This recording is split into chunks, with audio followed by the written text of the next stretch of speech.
హల్లెలూయా, హల్లెలూయా, హల్లెలూయా. దేవా వందనాలు నాయనా. ఓ ప్రభు ప్రార్థన రాజుకు రాజు ప్రభువులకు ప్రభువా నీకు వందనాలు. ధనవంతుడు తనయ నీకు వందనాలు వందనాలు వందనాలు. మా ప్రార్థన ఆలకించి ఆమేనని మా స్తుతులు కూడా మీరు అంగీకరించి ఓ కన్న తండ్రి ఆమేనన్నందుకు సకల విధములైనటువంటి స్తుతి ఆరాధన నీకు మాత్రమే. యేసయ్య నామం పేరిట సమర్పిస్తున్నాము తండ్రి.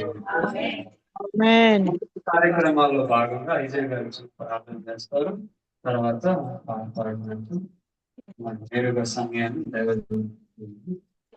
ఒక చిన్న ప్రార్థన ఐజయ్ గారు ప్రార్థన చేస్తారు. మిగిలిన కార్యక్రమాలను దేవుడు దీనికి వచ్చి జరుగుతుంది.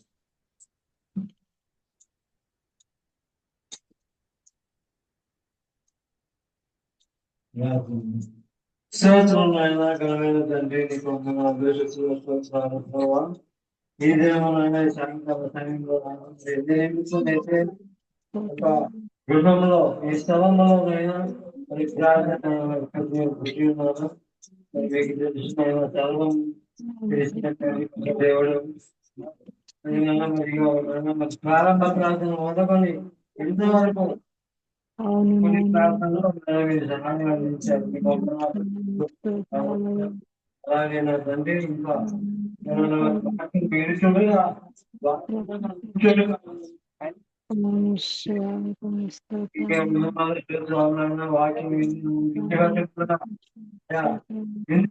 అయితే మాకు నుంచి ఆ యొక్క అంశాలను బట్టి ప్రార్థన చేయడానికి అదే నేను ప్రతి ఒక్క విషయంలో కూడా మా బట్టి మీరు సంతరిస్తూ మాకు సహాయం చేస్తూ అన్ని విధాలు మీరే మీరే మాకు సహాయం అందించమని కోరుకుంటున్నాను. ఆశీర్వాదాలను మేము పొందుకున్న కూడా ఈ సన్నిధి అనుభవాలను మీరే ప్రబోధించండి, సహాయం చేయండి. ఏ ఒక్కరు కూడా అనాలోచనగా ఉండకూడదు.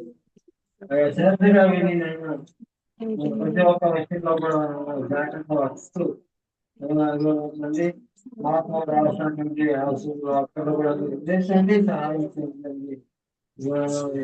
చిన్న ప్రార్థన ప్రార్థనకు అయితే సమస్త ఘనత మహిమ ప్రభావాలు మీరొక్కరే పొందుతున్నాము. చిన్న ప్రార్థన చేసి చేసిన వేడుకుంటున్నాము తండ్రి. ఆమేన్.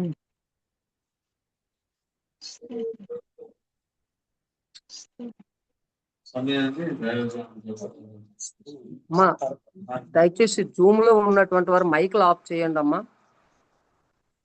జూమ్ లో ఉన్నటువంటి వారు మైకులు దయచేసి ఆఫ్ చేయండి. పల్లవి ఒక చరణం దైవజనం చెప్పి దేవుడు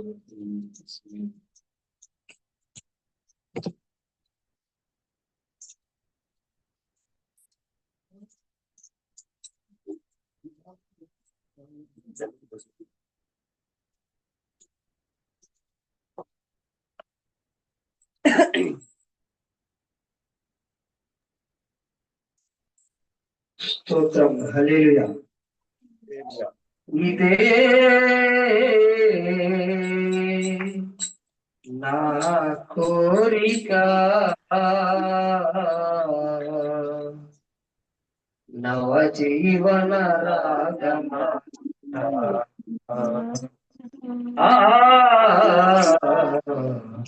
నవ జీవన రాగమా కోరిక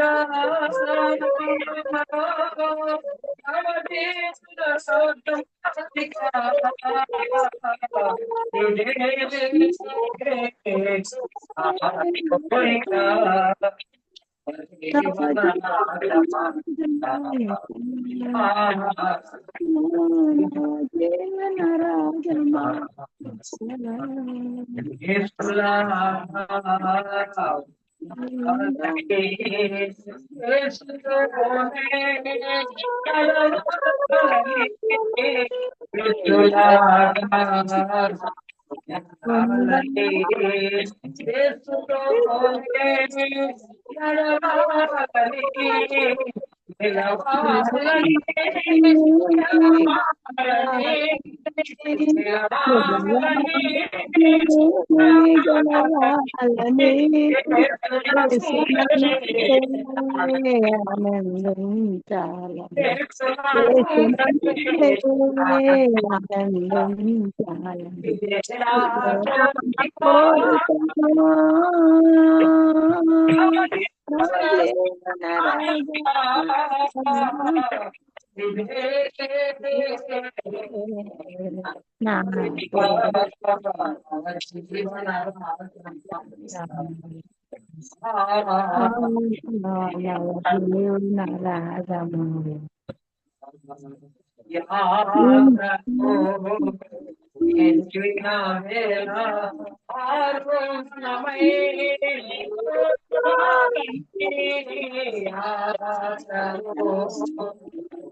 కూర్చోవాలని నవ జీవన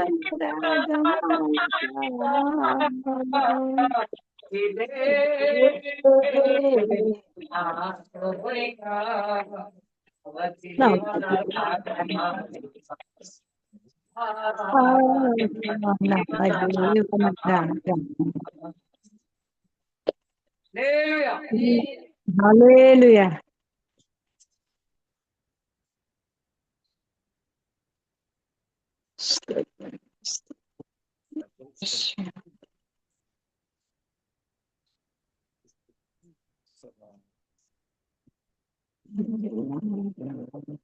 దయచేసి లైవ్ లో ఉన్నటువంటి వారు మీరు మైక్లు ఆపండి అమ్మా.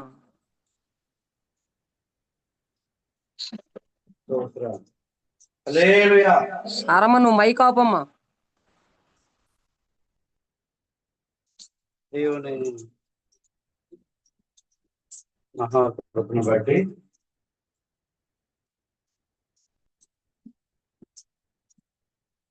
మన బర్మా క్యాంపు సంపూర్ణ, బర్మా క్యాంపు బ్రాంచ్ అగాపే సంపూర్ణ సువార్త సంఘము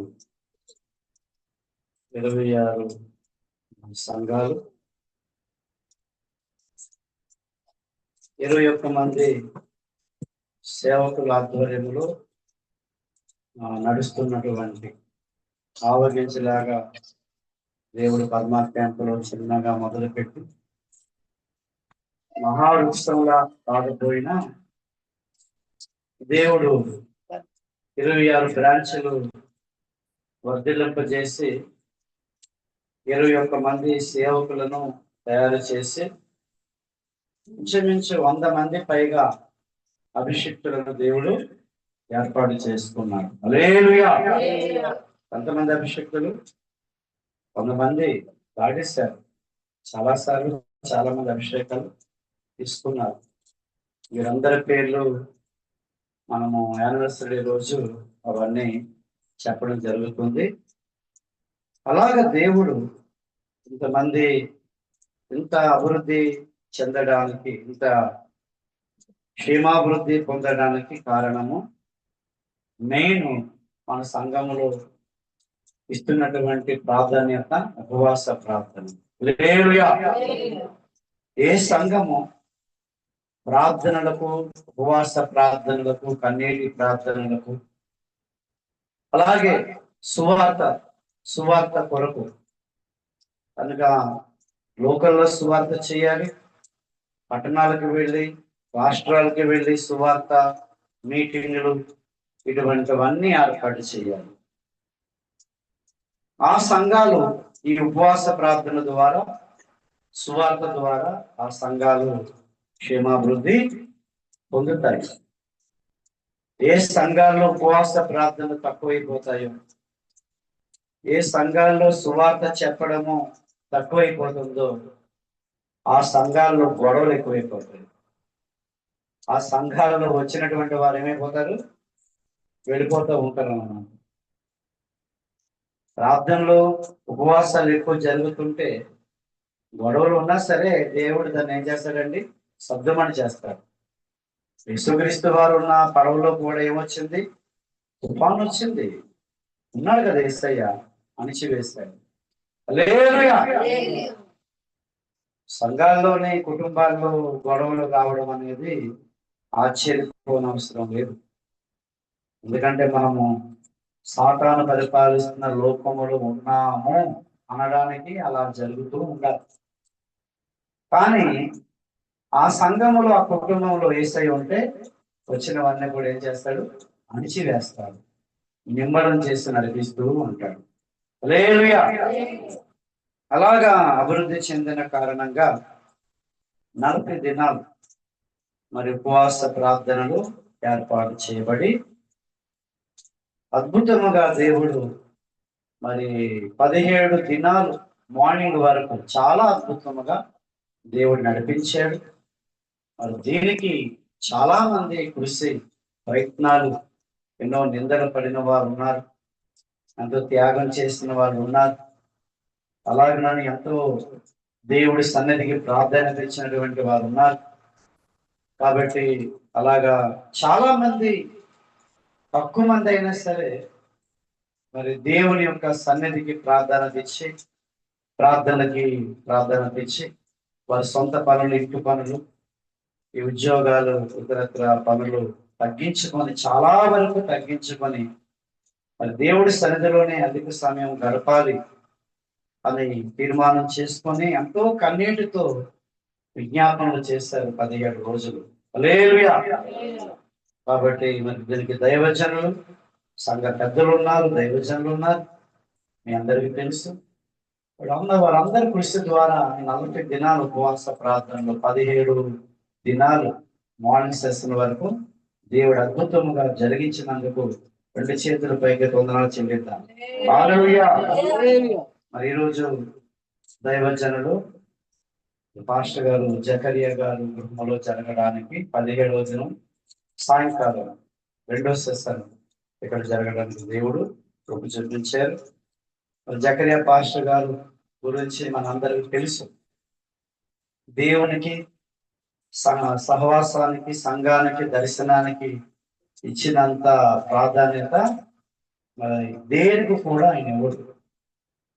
ఒక్కసారి కమిట్మెంట్ అయిపోయారు అనుకోండి, దేనితోనైనా సరే ఆ ప్రాణం అయినా పెట్టేస్తాడు, కానీ ఆ కమిట్మెంట్ విషయంలో మాత్రం వెనకంజ వేయనటువంటి దైవజనుడు, అంత పౌరుషం, రోషం కలిగినటువంటి సేవకుడు.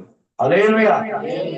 మన 21 మంది సేవకులలో మరి అటువంటి పౌరుషము, రోషము కలిగి కమిట్మెంట్ విషయాలలో ఎప్పుడు వెనుదిరగక ప్రాణమైనా సరే పెట్టేస్తానంతగా మరి కృషి చేశాడు, ప్రయత్నం చేశారు.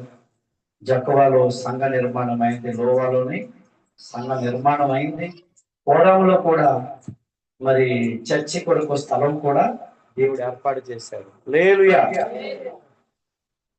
కాబట్టి ఆయనకున్న తెగింపు, ధైర్యము, కృషి, త్యాగము వెనకాతల మనము ప్రార్థన సపోర్ట్ వల్ల దేవుడు చక్కగా మరి నడిపిస్తున్నాడు. ఎన్నో సామాజిక కార్యక్రమాలు, చాలా డబ్బులు ఖర్చు పెట్టి సామాజిక కార్యక్రమాలు కూడా చేపట్టారు. ఇంకా దేవుడు ఇంకా ఇప్పటి స్థితి కంటే ఇంకా 200గా దైవజనులు సంఘాలు, సేవని, కుటుంబాన్ని, వారి బిడ్డలను 200గా మరి దేవుడు దీవించబోతున్నాడు. హల్లెలూయా. మరి పెద్ద పాప సిరీస్కి మంచి సంబంధం కూడా మన మినిస్ట్రీలోనే దైవజనులు రమేష్ గారి యొక్క కుమారుడు మరి వివాహం నిశ్చయమయ్యడానికి దేవుడు వారు తెరిచాడు. హల్లెలూయా. నీతిమంతుల పిల్లల్ని దేవుడు ఎప్పుడు కూడా ఉంచి పెట్టడు. దేవునికి మహిమ కలుగును గాక. మంచిది ప్రియులారా, దేవుని పరిశుద్ధ గ్రంథం నుండి మరి మా ఐజా గారిని చాలా రోజులైంది చూసి, మంచి మంచి 3 సంఘాల్లో కూడా మంచి సహకారం అందించారు.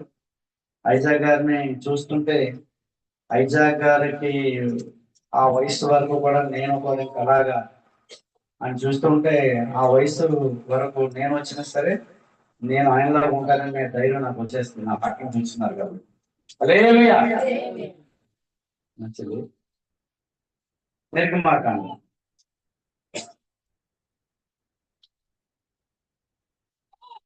3వ అధ్యాయము, నిర్గమాకాండము 3వ అధ్యాయము 1వ వచనాన్ని 3వ వాక్యంగా నేను చదువుతున్నాను, చెప్పగించండి.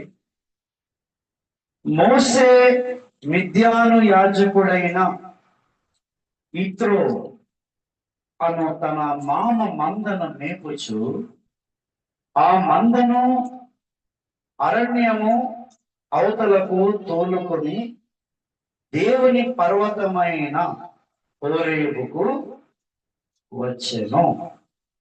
ప్రార్థన చేసుకుందాం. పిల్లరా, ప్రేమ కలిగిన తండ్రి, చదవబడిన లేఖన భాగములో నుంచి మిగతా దినాలు ఇంకా 23 దినాలు ఉన్నాయి నాయన. మార్నింగ్ సెషన్, ఈవినింగ్ సెషన్లు అద్భుతముగా నాయన, ఇంకా దినదినము కూడా నీ మీద మాకు ప్రేమ పొంగేటట్లుగా ఒక దినము నుంచి మరొక దినములోనికి వెళుతుండగా అయా ఇదిగో ప్రభు సోలమికి చెప్పినట్లుగా దినదినము నీ పైన నాకు ప్రేమ పొంగుచున్నట్లుగా ప్రభా, నీ ప్రేమలో ఈ ఉపవాస కూటికల ద్వారా మేము పరవశులమైపోయినట్లుగా, నీ ప్రేమ చేత బంధింపబడినట్లుగా, నీ ప్రేమ వసలైపోయినట్లుగా ప్రభా, నీ సందేశమును తండ్రి ఈ యొక్క ఈవినింగ్ సెషన్ లో మా అందరికీ జూములు వింటున్నటువంటి వారందరికీ ప్రభు ఆయన పంపించమని వేడుకుంటూ యేసయ్య నామమున ప్రార్థన అడిగి వేడుకొనుచున్నాము తండ్రి, ఆమేన్. హల్లెలూయా. హల్లెలూయా. ప్రభునందు ప్రియులారా, నిర్గమాకాండము 3వ అధ్యాయము 1వ వచనం.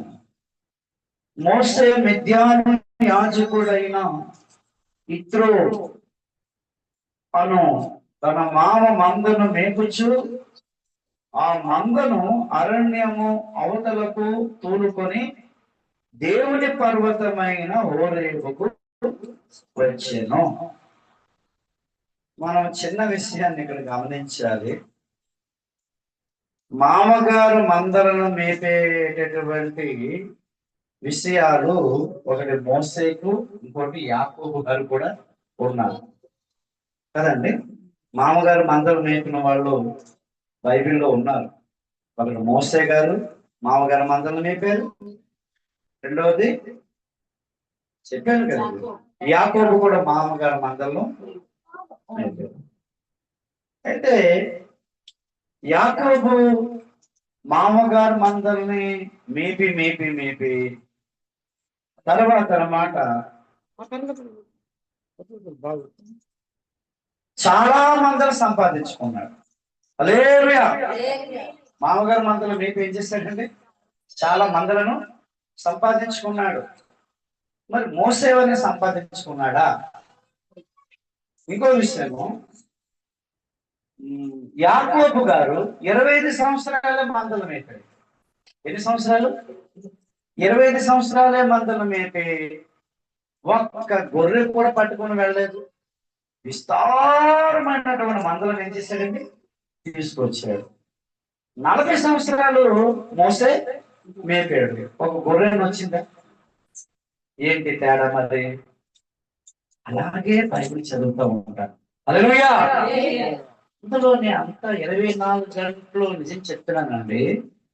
24 గంటలు నువ్వు ధ్యానం చేయవలసిన అంశం ఏదైనా ఉందంటే బైబిలే. 24 hours బైబిల్తో అన్నమాట అలాగా ధ్యానం చేస్తూ ఉంటారు. దావీదులాగా, యజ్రాలాగా. యజ్రా కూడా ఏం చేసేవాడండి? బైబిల్ ఏం చేసేవాడు? ధ్యానం చేసేవాడు.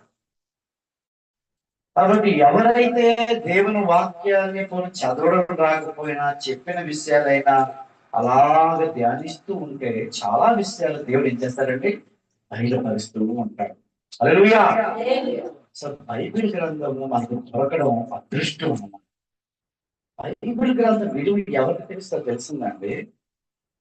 అదేదో ఆ పక్కన ఎక్కేసి చదవకుండా వాళ్ళకి తెలియదు, చదివినటువంటి వారికి కూడా తెలియదు లేదు. బైబిల్ గ్రంథం విలువ తెలియాలంటే దాన్ని ధ్యానించిన వారికి తెలుస్తుంది విలువ. హల్లెలూయా. ఒక్కొక్క వాక్యాన్ని అలాగ మనసులో పెట్టుకొని, ఏమంటే ఇంట్లో ఎవరితో మాట్లాడిన లోపల మనసులోనే బైబిల్ ఏమవుతూ ఉండాలండి, ధ్యానిస్తూ ఉండాలి. ఎవరైనా చూస్తున్నా సరే అవి కనబడకూడదు, వాక్యం కనబడుతూ ఉండాలి. ధ్యానం అంటే అదనమాట. ఉద్యోగంలో ఉన్నా, వ్యాపారంలో ఉన్నా, ఏ కూలి పని చేసుకుంటున్నా, ఇంట్లో వంట పని ఏది చేసుకున్నా సరే, ఒక పక్క దేవుడు ఏ అంశాలైతే ఇచ్చాడో ఆ అంశాలను జ్ఞాపకం చేసుకుంటూ, అంశాలలాగా ధ్యానం చేస్తూ ఉంటూ, దేవుడు ఏ వర్తమానం ఇచ్చాడో, ఏ బైబిల్ చదువుకున్నామో దాన్ని కూడా ఏం చేయాలి, అలా ధ్యానం చేసుకుంటేనండి ఇంకా మన లోపలికి అసూయ, ద్వేషము, పగ, కోపాలు, ఈ ఆవేశాలన్నీ కూడా సర్వనాశనం అయిపోతాయి. హల్లెలూయా. ఏముంటాయి చెప్పండి? వాటి వేర్లతో కూడా ఏమైపోతాయండి, ఎగిరిపోతాయి అన్నమాట. కాబట్టి బైబిల్లో అంత శక్తి ఉంది, బైబిల్లో అంత సంతోషం ఉంది, బైబిల్లో అంత ప్రభావం ఉంది. మనిషిని ఏం చేస్తాడంటే ఇంకా మనిషిని మనిషిలా ఉంచదు, ఎక్కడికి తీసుకెళ్ళిపోతుందో బైబిల్ మనకే తెలియదు. హల్లెలూయా. నా అనుభవం నేను చెప్తున్నాను. నేను అలాగే తక్కువ చదివినా ఎక్కువ చదివినా ఎక్కడికి వెళ్ళినా చెప్తున్నానండి. ఎక్కువగా అలాగా ఒక్కొక్కసారి పాస్టమ్మ గారు పక్కనే ఉన్నారు, ఏది ఆలోచిస్తున్నారు అంటూ ఉంటారు. ఇక్కడే ఉన్నారు ఏంటంటే పిలిస్తే పలకను, ఒక్కొక్కసారి పిలిస్తే పలకను అనమాట. ఇక్కడ పిలుస్తున్నా నిలబడట్లేదు మీకు అంటారు. పిలిచావా, ఓకే ఓకే అని అప్పుడు స్టోర్లోకి వస్తూ ఉంటాను. చెప్తున్నాను, మీరు అలా చెయ్యండి. ఒకసారి మీరు అలా చదవండి, ధ్యానం చెయ్యండి, ఆ జోన్లోకి వెళ్ళండి. ఎంత ఆనందము, ఎంత శక్తి, ఎంత ఉత్సాహం, ఎంత చురుకుతనం. ఏమండి టైం అన్నమాట. టైం జోన్, టైంతో పరిగెడుతూ ఉంటారు. హల్లెలూయా. టైం అన్నమాట. ఇంకా టైం తెలియదు, టైంతో ఏం చేస్తామండి, టైం ట్రావెలింగ్ లోకి వెళ్ళిపోతాం. కొన్నిసార్లు ఆ టైం జోన్ నుంచి కూడా ముందు కూడా దేవుడు తీసుకెళ్ళిపోతాడు. హల్లెలూయా. కాబట్టి ఇక్కడ విషయం ఏంటంటే, మోసే 40 సంవత్సరాలు మందరం మేపాడు, కానీ ఒక గొర్రె కూడా మామగారు ఇవ్వలేదు.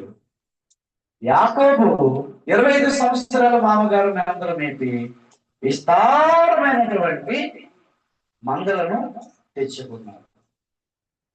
దానికి దీనికి ఎందుకు పోల్చి చెప్తున్నానంటే, మీరు చదివేటప్పుడు అలా తేడా, అలాగా ఆ డిఫరెన్స్ ఈ డిఫరెన్స్ ఇలాగా ధ్యానం చేస్తూ ఉంటే అందులో కొన్ని సబ్జెక్ట్స్ దేవుడు మనకు ఏం చేస్తూ ఉంటాడు, మాట్లాడుతూ ఉంటాడు.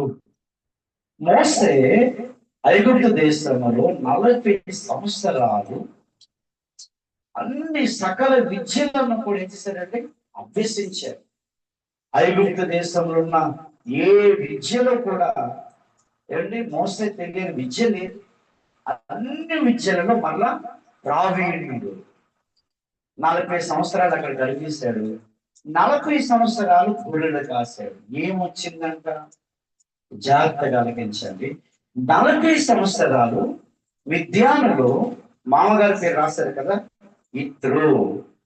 ఇత్రో అనేటటువంటి ఆయన యాజకుడు. మళ్ళా మామగారు చిన్న పోస్ట్ కాదండి. మామగారు వేరే దేవతలు దేవుళ్ళకి ఆయన ఎవరు, యాజకుడు, పూజారి. పూజారి అంటే మీకు అర్థం అవుతుంది. ఆయన ఆ దేవతలకి దేవుళ్ళకి పూజారి అన్నమాట.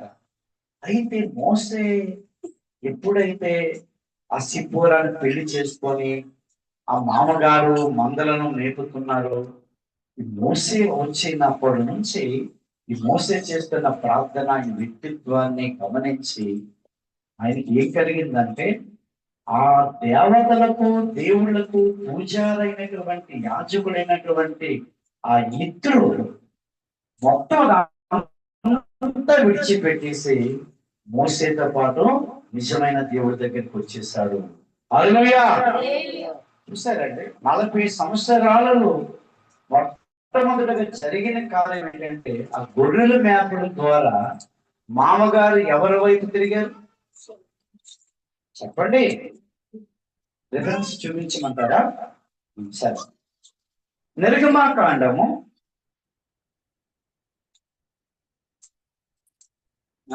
నిర్గమాకాండములో దగ్గర రాయబడి ఉంటుంది.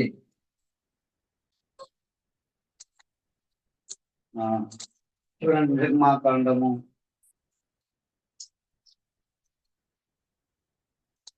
నామగారు చెప్తారు ఒక మాట, మోసైతే అనమాట. 18వ అధ్యాయం మనకు దొరికింది. 10 మరియు ఇతరు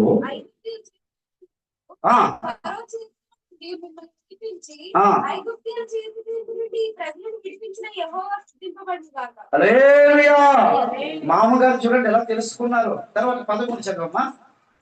ఐగుప్తును గర్వించి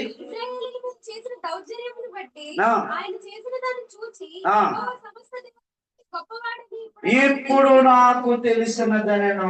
హల్లెలూయా. ఎవరి వైపు తిరిగాడండి మామగారు? యెహోవా దేవుడి వైపు తిరిగేటట్లుగా మోసే ప్రార్థన, మోసే వ్యక్తిత్వం, గొప్పతనాన్ని తెలుసుకున్నాడు, దేవుడు గొప్పతనాన్ని.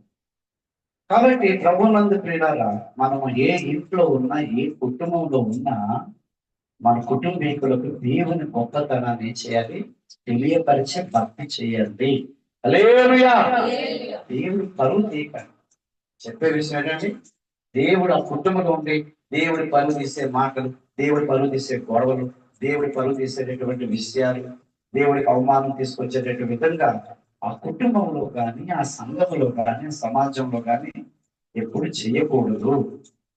కాబట్టి నేనున్నానంటే, మీరున్నారంటే, మీ ద్వారా, నా ద్వారా, ఏ కుటుంబంలో ఉన్నా, ఏ సంఘంలో ఉన్నా, ఏ సమాజంలో ఉన్నా, వీరి దేవుడు సమస్తమైన దేవతల కంటే చాలా గొప్పవాడు అని మన ఆత్మీయ స్థితిని బట్టి, మన వ్యక్తిత్వాన్ని బట్టి, మన ప్రార్థనా జీవితం బట్టి, మన భక్తి జీవితం బట్టి వారు తెలుసుకోవాలి. హల్లెలూయా. ఆ 40 సంవత్సరాలు మామగారి ఇంటి దగ్గర ఉన్నప్పుడు దేవుడు ప్రత్యక్షమైంది చెప్పండి. దేవుడు కనబడ్డాడా? కనబడలేదు. కనబడకపోయినా కనబడేటట్లుగా చేశాడు మోసే ఆ ప్రార్థనల ద్వారా. హల్లెలూయా. కాబట్టి ఒక వ్యక్తిని, ఒక పూజారిని, మామగారు కదా తిరిగిపోలేదు. ఆయన చాలా గట్టి పెండు మామగారు. ఇద్దరు మామూలు గట్టి పెండం కాదు ఆయన. ఏమండి, మా అల్లుడే కదా, మా అల్లుడిని నమ్ముకున్న దేవుడు చాలా గొప్పవాడని తిరిగిపోలేదు. ఆయన అక్కడ చెప్తున్నాడు అన్నమాట, ఈ దేవుడు, తను పూజించిన దేవుడు, మోసే ఆరాధించిన దేవుడు ఎటువంటి వాడటండి? సమస్త దేవతల కంటే గొప్పవాడు. హల్లెలూయా. ఎవరి ద్వారా తెలుసుకున్నాడు? ఏమైనా అద్భుతాలు జరిగాయి అక్కడ? ఆశ్చర్య కార్యాలు జరిగాయా? మోసే ఏమైనా స్వస్థతలు, అద్భుతాలు, సూచక్రియలు చేశాడండి? గొర్రెలు కాసుకుంటుంటే తెలిసిపోయింది అతనికి. స్వస్థతలు లేకుండా, అద్భుతాలు లేకుండా, ఆశ్చర్య కార్యాలు లేకుండా, కేవలం ప్రార్థన ద్వారా, వ్యక్తిత్వం ద్వారా, విశ్వాసం ద్వారా మామగారిని యెహోవా దేవుడి వైపుకి తిప్పాడు. హల్లెలూయా. అది మొదటి విషయం. రెండవ విషయం ఏంటంటే, 40 సంవత్సరాలు మోసే ఐగుప్తు విద్యలలో ప్రావీణుడయ్యాడు. ఈ 40 సంవత్సరాలు గొర్రెలు కాస్తుండగా ఆత్మీయ విద్యలో ప్రావీణుడయ్యాడు. అది సంఘటన. హల్లెలూయా. ఏ విద్యలో ప్రావీణుడయ్యాడు? ఐగుప్తులో ఆత్మీయ విద్య, భౌతిక సంబంధమైన విద్యలు.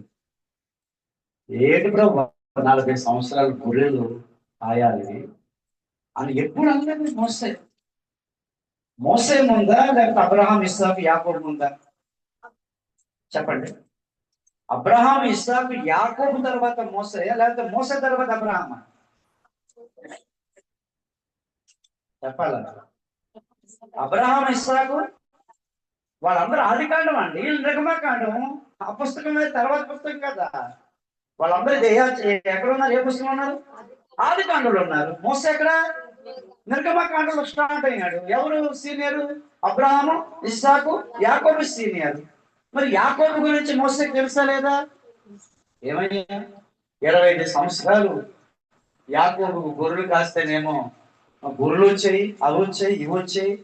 నాకేమో గొర్రెలు కాస్తే ఇంకా 25 సంవత్సరాలు సరే కరుణించవా, కనికరించవా, ఇంకా కాయాలా, ఇంకా కాయాలి, ఇంకా కాయాలి అనలేదు. ఎందుకంటే ఈ 40 సంవత్సరాలు ఐగుప్తు దేశంలో సకల విద్యలు నేను ఎలాగ నేర్చుకున్నాను, ఇశ్రాయేలు ప్రజలను విడిపించడానికి ఆత్మీయ విద్యలు ఈ 40 సంవత్సరాల్లో దేవుడు నాకు నేర్పిస్తున్నాడు అని అనుకున్నాడు కాబట్టి కంటిన్యూ అయ్యాడు. హల్లెలూయా. దేవుడు కనబడినంత వరకు కాస్తేనే ఉన్నాడు, అదే చెప్తున్నాను. మొదటి విషయం ఏంటి చెప్పండి? మొదటి పాయింట్ ఏంటి? మన వ్యక్తిత్వం, మనమేమి అద్భుతాలు ఆశ్చర్యకార్యాలు ఏమి చెయ్యకుండానే మనలో ఉన్నటువంటి వ్యక్తిత్వం ద్వారా, మన ప్రార్థన జీవితం ద్వారా, మన మోకాళ్ళ జీవితం ద్వారా, మన యొక్క పరిచర్య ద్వారా మన కుటుంబీకులు చుట్టుపక్కల ఉన్న వారు ఎవరు తెలుసుకోవాలి? దేవుణ్ణి తెలుసుకునేటట్లుగా ఉండండి, దేవుడి దగ్గరకు వచ్చేటట్లుగా ఉండండి. హల్లెలూయా. రెండవదిగా ఈ 40 దినాలు మనకి దేవుడు ఏం నేర్పిస్తున్నాడు? ఆధ్యాత్మికమైన విద్య నేర్పిస్తున్నాడు. హల్లెలూయా. ఆయన 40 సంవత్సరాలు ఏం నేర్చుకున్నాడు? భౌతిక విద్య ఎక్కడ నేర్చుకున్నాడు? ఐగుప్తులు. ఆత్మీయ విద్య మిద్యానులు. హల్లెలూయా. భౌతికమైన విద్య ఎక్కడ నేర్చుకున్నాడు? సకల విద్యలు ఈజిప్ట్, ఐగుప్తులో. ఆత్మీయ విద్య ఎక్కడ నేర్చుకున్నాడు? మిద్యానండి, మిద్యాలో నేర్చుకున్నాడు. ఎలా నేర్చుకున్నాడు? గొర్రెలు కాసుకోవడం ద్వారా 40 సంవత్సరాలు కాసి కాసి కాసి ఎలాగైపోయాడంటే భూమి మీద మిక్కిలి సాత్వికుడిగా మారిపోయాడు అనమాట. హల్లెలూయా. అంటాడు కదా దేవుడు మోసే గురించి, భూమి మీద మిక్కిలి సాత్వికుడు ఎవడైతే ఉన్నాడంటే వాడు మోసే. ఒక్క బుద్ధితోని ఐగుప్తుని ఏం చేశాడండి? చంపేసి పాతి పెట్టేసినంత కోపము 40 సంవత్సరాలు గొర్రెలు కాసేసరికి ఏమైపోయాడండి? ఆ కోపము మొత్తం అంతా ఎగిరిపోయింది అన్నమాట. ఇంకా యేసుక్రీస్తు తరువాత పరిశుద్ధ గ్రంథములు సాత్వికుడు ఎవరైనా ఉన్నారంటే యేసు తర్వాత నెక్స్ట్ మోసే. హల్లెలూయా. పరలోకంకి వెళ్ళిన దేవుడు చెప్తాడన్నమాట. చెప్తున్నాను, యేసుక్రీస్తు తర్వాత ఎవరైనా సరే భూలోకంలో సాత్వికుడు అని పిలువబడేటటువంటి బిరుదు ఎవరికైనా ఇస్తే అది ఎవరండి? మోసేకే ఇచ్చేసాడు దేవుడు. భూమి మీద మిక్కిలి సాత్వికుడు అన్నాడు. యేసేమన్నాడు? నేను సాత్వికుడు అన్నాడు. మోసే గురించి ఏమన్నాడు? మిక్కిలి సాత్వికుడు. తన భక్తుడిని అంత ఇచ్చేసాడు చూడండి. కాబట్టి చెప్పే విషయం ఏంటంటే 40 దినాలలోనే మనం ఆత్మీయంగా మోసే వాళ్ళు ఏమైపోవాలి? ధైర్యమైపోవాలి, సాత్వికులమైపోవాలి. ఏవేవి మనల్ని పరిపాలన చేస్తున్నాయో అవన్నీ కూడా ఈ 40 దినాలు ఏం చేయాలండి? వాటిని మనము జయించాలి. హల్లెలూయా. అది రెండవ మాట. మూడవ మాట ఏంటి చెప్తున్నాడంటే, ఎప్పుడైతే అంత సాత్వికుడు అంత ధీరుడైపోయాడు దేవుడికి తెలుసు అన్నమాట. ఒకనొక దినాన మోసే సాత్వికానికి నేను ఒక పరీక్ష పెడతాను. ఎలాంటి పరీక్ష అంటే, ఐగుప్తు దేశంలో ఉన్నటువంటి ఇశ్రాయేలు ప్రజలందరినీ నేనేం చేస్తాను? చంపేస్తాను అంటాను. మోసే చూస్తాడు ఎంత సాత్వికుడు. అది పరీక్ష అంటే బాబు. 40 సంవత్సరాలు మిద్యాన్లో ఏమయ్యాడు? ట్రైనింగ్ అయ్యాడు. ట్రైనింగ్ అంతా ఏం చేయాలి? అప్పుడు పరీక్ష పెట్టలేదు. పులికెళ్ళి పెద్ద పరీక్షలు ఉండవా? పరీక్ష లేకపోతే మరి ఇంకేముంటది? ఇప్పుడు మోస సాత్వికుడు కాదా అనడానికి మోసకి పరీక్ష పెట్టలేదా? ఏం పరీక్ష? నేను వాళ్ళు ఏం చేస్తానన్నాను? చంపేస్తానని అన్నాడు. చంపేస్తాను చూస్తున్నాను మోసే కాదు. మోసే అంటాడు, నువ్వు చంపితే నీ జీవ గ్రంథంలో నా పేరు తీసేయి అన్నమాట. అప్పుడు చెప్పాడు మోసే గురించి మిక్కిలి సాత్వికుడు అని. హల్లెలూయా. అది దేవుడు పెట్టినటువంటి పరీక్షల్లో మోసే సంపూర్ణంగా 100కి 200 మార్క్స్ వేసేసాడు.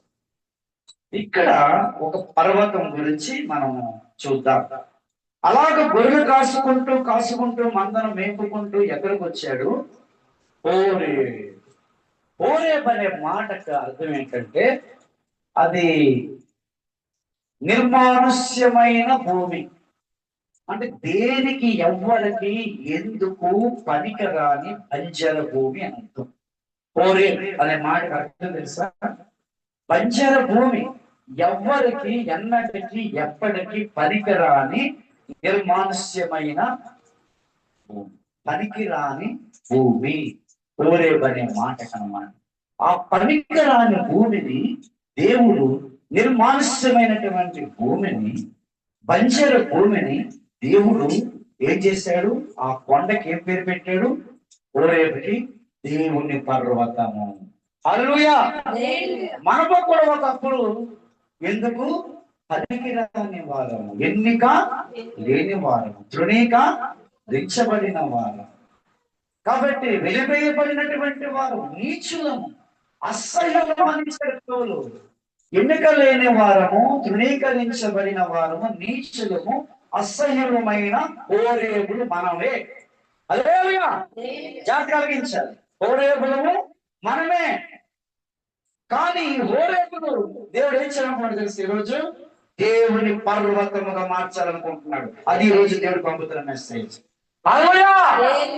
ఎన్నికలైన మనలను, తృణీకరించబడిన మనలను, అసలు ఎవరు పట్టించుకోలేని, ఎవరికి అక్కర్లేనటువంటి మనలను, అక్కడ చూడండి ఒకసారి మన పరిస్థితి ఏంటో మనం చదువుకుంటే అర్థం అవుతుంది. కొద్ది లేఖనాలు వచ్చు కదా అనుకోకండి, ఆ వాక్యం వచ్చు కదా అని అనుకోకండి. ఎప్పుడైనా సరే మీకు వాక్యం 100 సార్లు చదివినా, చెప్పినప్పుడు బైబిల్ తీసి చదివితే ఒక కొత్త ప్రభావం మీలోనికి దేవుడు పంపిస్తాడు. హల్లెలూయా.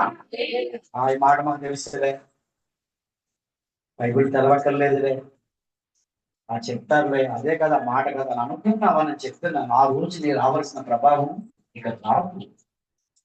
బైబిల్ అంటే ఏంటనుకున్నాను? మాటలు కాదు, చెప్పిన వెంటనే తెలిసి ఏం చేయాలి? చూడాలి, చదవాలి. నువ్వు చదువుతుండగానే నీ లోపలికి తెలియని ఒక ప్రభావం వస్తుంది. హల్లెలూయా. చాలా మందిగా చూస్తాను, ఒక రిఫరెన్స్ చెప్పి తీరనమాట. సరే మరి గొప్పోడు అయిపోయారు, ఎదిగిపోయారు, బాగా పెద్దోడు అయిపోయారు, అన్నయ్యలు అయిపోయారు, అక్కలు అయిపోయారు అనుకుంటూ ఉంటాను. అన్నయ్యలు తీరు కదా, ఎదిగిపోయారు అన్నయ్యలు, అక్కలు తీరు కదా. మరి ఇంతన్న అబ్జర్వేషన్ చేస్తాను. ఏం బాగుపడతారు, ఎలా బాగుపడతారు నాకు అర్థం కాదు. మరి ఏమండి, ఏదో అంటే ఇంకా తీరైన వారందరూ చెడ్డవారు, తీసిన వాళ్ళందరూ మంచి వాళ్ళు అంటారు. ఏదో ఒక పని మీద ఉండి తీయలేకపోతే వేరే విషయం చెప్తున్నాను. కొరింథీయులకు రాసినటువంటి మొదటి పత్రిక 1వ అధ్యాయము 27-29 వచనాలు. ఆఖరి కింద లైన్ ఏముందండి? నీచులైన వారిని, తృణీకరింపబడిన వారిని, అది నీచులు అంటండి. మనం నీచులు అంట. హోరేబ్ అంటే అర్థం ఏంటో తెలుసా? బంజర భూమి, పనికిరాని భూమి, ఏమండి, నిర్మానుష్యమైన భూమి, ఆ పర్వతము. అలాంటి పర్వతముగా ఉన్నటువంటిది ఆ పర్వతం అనేది ఎవరు వచ్చారు? దేవుడు వచ్చాడు.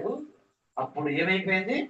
ఏమంటే ఎన్నిక లేనటువంటి వారు, తృణీకరించబడినటువంటి వారు, నీచులు. దేవుడు ఎప్పుడైతే వచ్చాడో అది ఏ పర్వతం కింద మారిపోవాలి? దేవుని పర్వతము. హల్లెలూయా.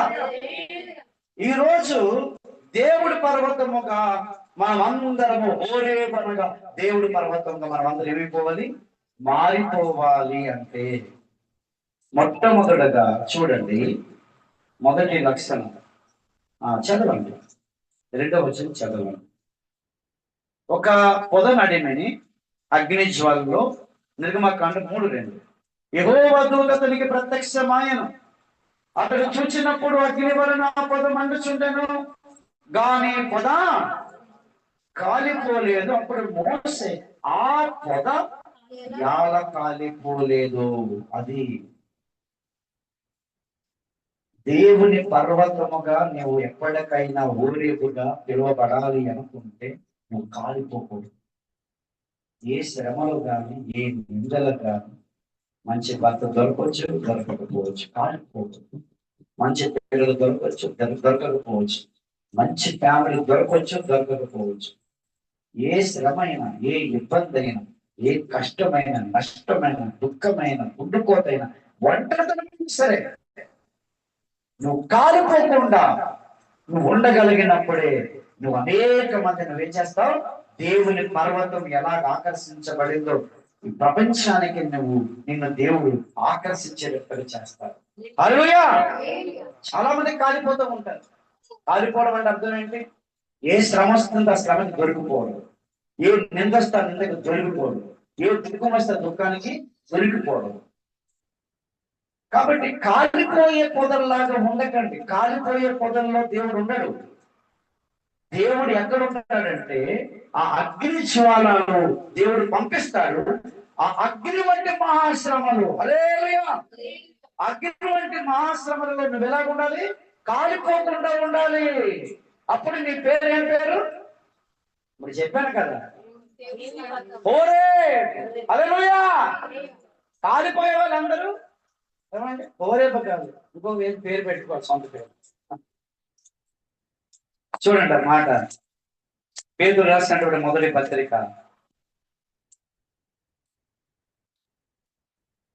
అగ్ని వంటి శ్రమలు వస్తాయి.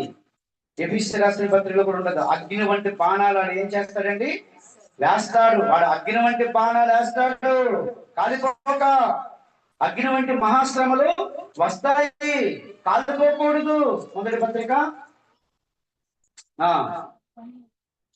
4:12 ప్రియులారా, మిమ్మల్ని శోధించుటకు మీకు కలుగు అగ్ని వంటి మహాశ్రమను గురించి మీకేదో అది ఏం గాలి తీసేశాడండి అందరికీ.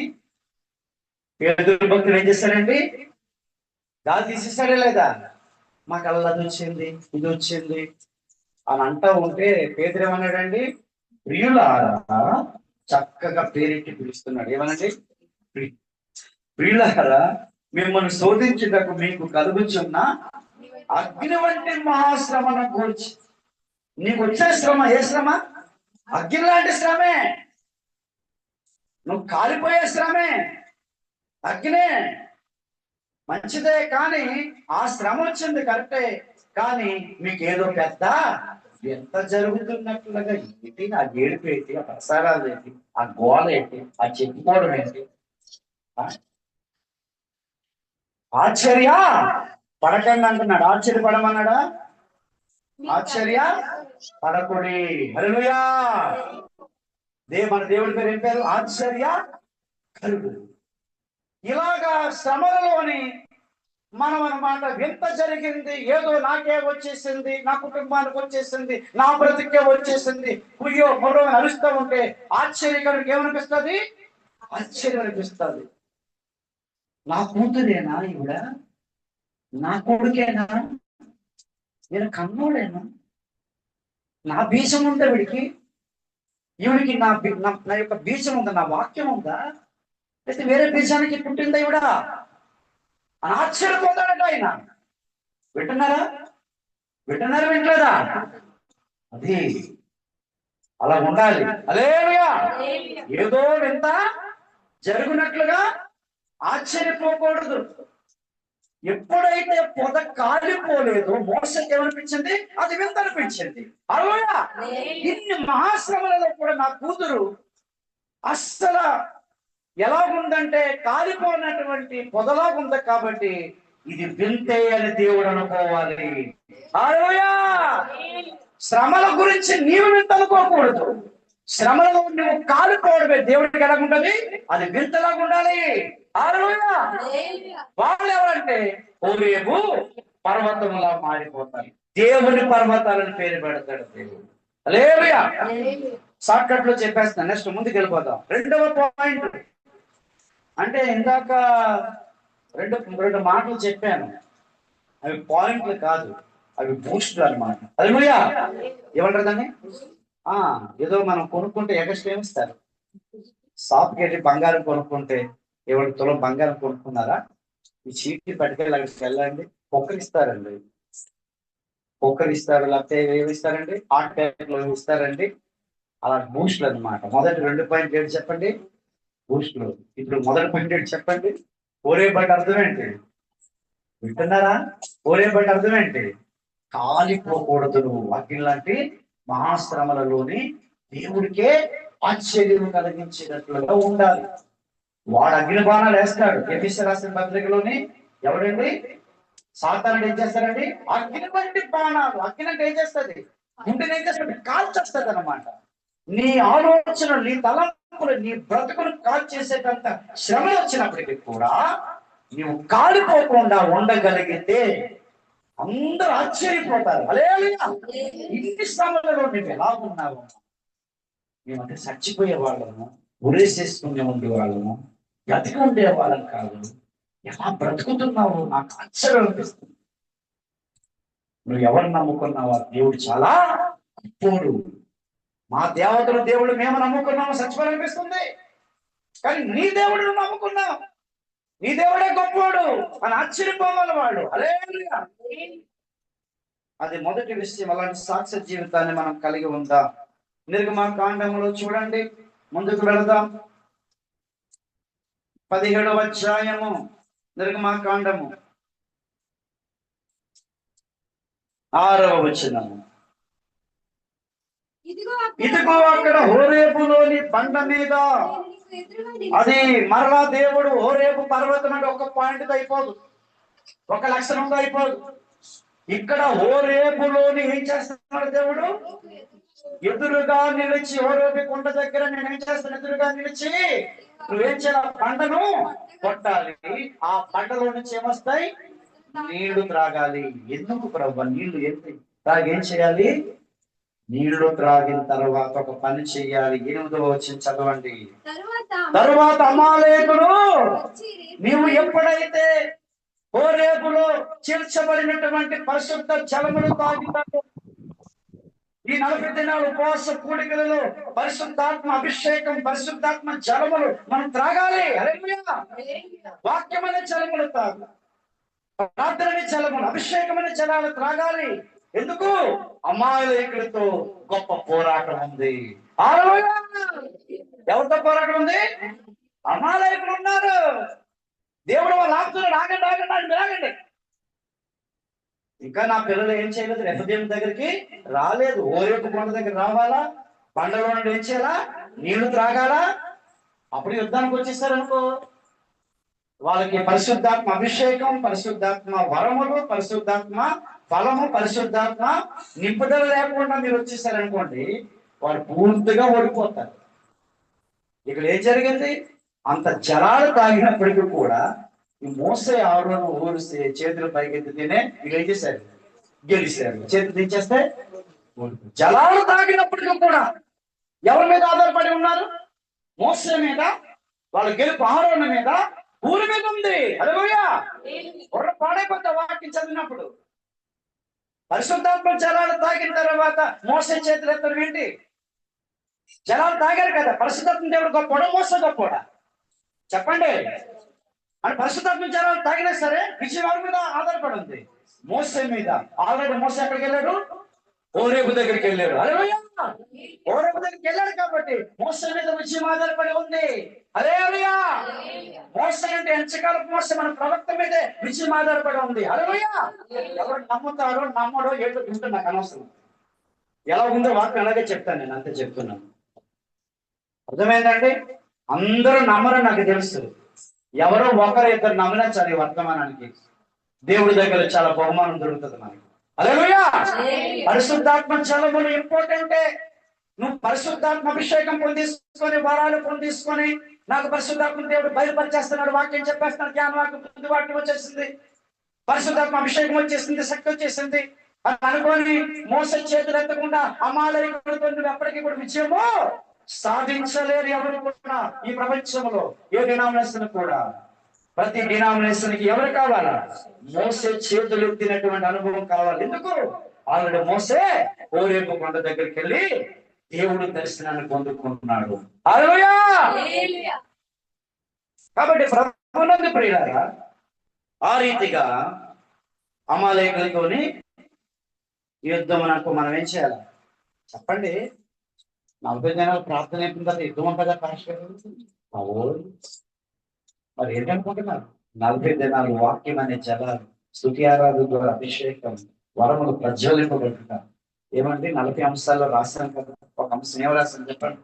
ఏం రాశారు చెప్పండి? అందరూ పరిశుద్ధాత్మ అభిషేకాన్ని, వరాలు ప్రజ్వలింపబడాలి, ఫలములతో నింపబడాలి, ఆత్మవస్తులు కావాలి. హల్లెలూయా. అలాగ పొందుకున్న తర్వాత వారు దేనికి అర్హులు? అమాలేకులతోని యుద్ధం చేయడానికి అర్హులు. తర్వాత ప్రవక్త ప్రార్థన కూడా వాళ్ళకు ఉండాలి. అది హల్లెలూయా. ఆ దైవజనుడు మన ఆత్మీయ తండ్రి ఆయన చేతులు ఎత్తి ప్రార్థన చేస్తేనే ఎంత ఎన్న పొందుకున్న తర్వాత కూడా అమాలేకులతో యుద్ధం చేసి మనం ఏం చేయొచ్చు?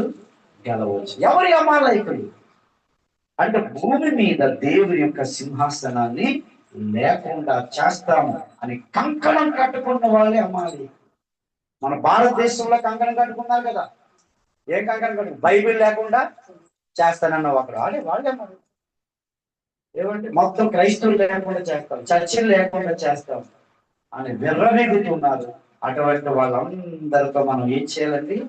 యుద్ధం చేయడానికి ఈ 40 దినాలు కూడికల ద్వారా మన వరాలన్నీ ప్రజ్వలింపబడి ప్రవక్త ఆశీస్సులు మన మీదకి రావాలి. హల్లెలూయా. ఎన్నో పాయింట్ ఇది చెప్పాలి. మరి రెండో పాయింట్ సరిగ్గా వినండి, మళ్ళా చెప్తున్నాను. మొదటి పాయింట్ ఏంటి? మహాశ్రమలు, అగ్ని వంటి శ్రమలు వచ్చినా మనం ఎప్పుడు కూడా ఆలిపోకండి, నీరసమైపోకండి, బలహీనమైపోకండి, టెన్షన్ పడిపోకండి, ఏదో వింత సంభవించినట్లుగా ఆశ్చర్యపడకండి. అవతల వాడికి ఉండాలి. ఏంటి వింత? వీళ్ళు కాలిపోవట్లేదు వింత, అవతల చూసుకోవాలా. హల్లెలూయా. అది మొదటి విషయం. రెండో విషయం ఏంటి? ఏమండి? పరిశుద్ధాత్మ వాక్యం అనే జలములు, అభిషేకం అనే జలములు, ప్రవక్త యొక్క ప్రార్థన ఆశీస్సులు 40 దినాలు ఏం చేయాలా? మనం పొందుకుంటే మనం దేవుని పర్వతముగా పిలువబడతాం. అమాలేకుడితో గ్యారెంటీగా అటువంటి వాడు ఏం చేస్తాడు? యుద్ధం చేస్తాడు, గెలుస్తాడు. హల్లెలూయా. మూడో పాయింట్ చూడండి, నిర్గమాకాండం అనుకుంటా.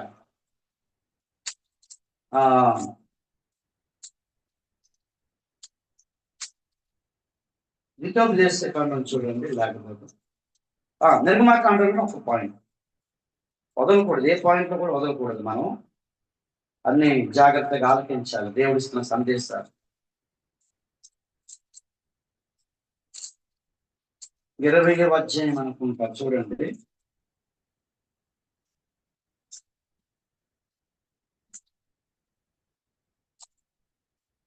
లేకపోతే ఈ 22వ అధ్యాయంలో ద్వితోపదేశకాండం కూడా ఉంటుంది. ఒక్కసారి ద్వితీయోపదేశ కాండంలోనికి మనం వద్దాం ప్రియులారా. అక్కడ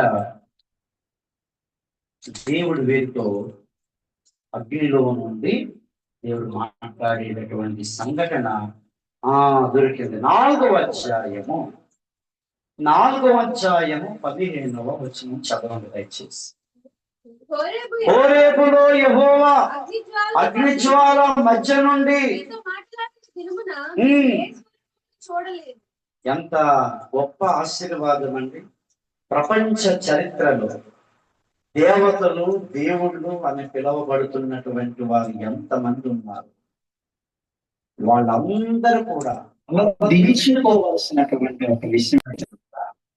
ఒకేసారి దేవుడు ఇశ్రాయేలు జాతి ప్రజలతో ఎన్ని లక్షల మంది ఉన్నారో అన్ని లక్షల మందితో ఆ హోరేబు కొండ మీద నుంచి ఏం చేస్తాడండి?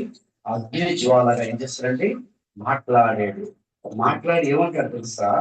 ఇలాగా ఎవరైనా ఇంతకు ముందు కానీ ఇంత తర్వాత కానీ ఎవరైనా నాలాగా మీతో మాట్లాడిన వాడు ఉన్నాడా? చూపించండి. 4వ అధ్యాయము 33వ వచనం చదవండి. అదే ద్వితీయోపదేశకాండం 4:32. దేవుడు భూమి మీద నరుని సృజించిన దినము మొదలుకొని మునుపటి దినములలో ఆకాశం యొక్క ఈ దిక్కు నుండి సవాల్ చేస్తున్నాడు దేవుడు. ఆకాశం యొక్క ఆ దిక్కు వరకు ఇట్టి గొప్ప కార్యము జరిగిన. ఏంటంటే కార్యము? దీని వంటి వార్త వినపడిన అని నీవు అడుగుము. నీవు దేవుని స్వరము అగ్ని మధ్య నుండి మాట్లాడుట విన్నట్లు మరి ఏ క్షణమైన విని బ్రతికెనా? 34 మీ దేవుడని యెహోవా ఏ దేవుడైనా మొత్తం అందరికి ఎగిరిపోయారు అన్నమాట. మిగతా దేవతల దేవుడు ఒక్క మాటతో ఏమండి? యేసు నీలాంటి దేవుడు జగాన నేను వినుటకైనను హల్లెలూయా. ఎవరైనా ఏ దేవుడైనా నాలాగా హోరేబు కొండలోని అగ్ని జ్వాలగా ప్రత్యక్షమై ఆ కొండ మీద నుంచి కొండ కింద ఉన్న ఇన్ని లక్షల మందితో ఒకేసారి నేను మాట్లాడుతుంటే ఇన్ని లక్షల మంది అగ్ని జ్వాలలో నుండి నా స్వరం విని బ్రతికేరు కదా. ఎవరైనా చరిత్రలో భూమి కోసం నుంచి ఆ కోసం వరకు భూమి పుట్టినది మొదలుకొని నరుడు పుట్టినది మొదలుకొని ఇలాంటిది ఎక్కడైనా జరిగిందా ఎవరిని అడగమని వాళ్ళ దేవతల దేవుడు ఎవరు చెప్పలేడు. అంతటి ప్రత్యక్షత అంటే దేవుడు అన్నమాట. హోరేబు కొండలో నుంచి ఆ గొప్ప ప్రత్యక్షత ఇజ్రాయేలు జాతికి ప్రజలకు ఇచ్చాడు అనమాట. హల్లెలూయా. అలాంటి అనుభవం కూడా మనం పొందుకోవాలి. హల్లెలూయా. దేవుడు మనతో మాట్లాడేటటువంటి అనుభవం. ఒక్కసారి దేవుడు వాళ్ళందరితో మాట్లాడలేదో చెప్పండి. హోరేబు కొండ మీద నుంచి మాట్లాడారు కదా, స్వరం విన్నారు కదా, స్వరూపం చూడలేదు, రూపం చూడలేదు. రూపం ఎలా ఉంది? కొండ మీద నుంచి ఏముందండి? పెద్ద అగ్ని జ్వాల. అందులో నుంచి ఏమైనా పడుతున్నాయి? మాటలు పడుతున్నాయి. వీళ్ళు విన్నారు, వీళ్ళు చచ్చిపోలేదు, వీళ్ళు బ్రతికారట.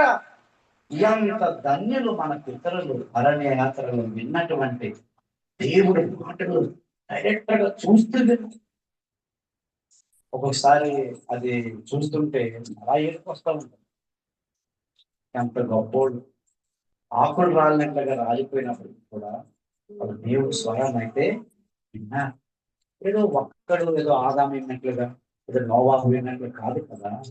కొన్ని లక్షల మంది ఒకేసారి దేవుడు వారితో మాట్లాడేశారు.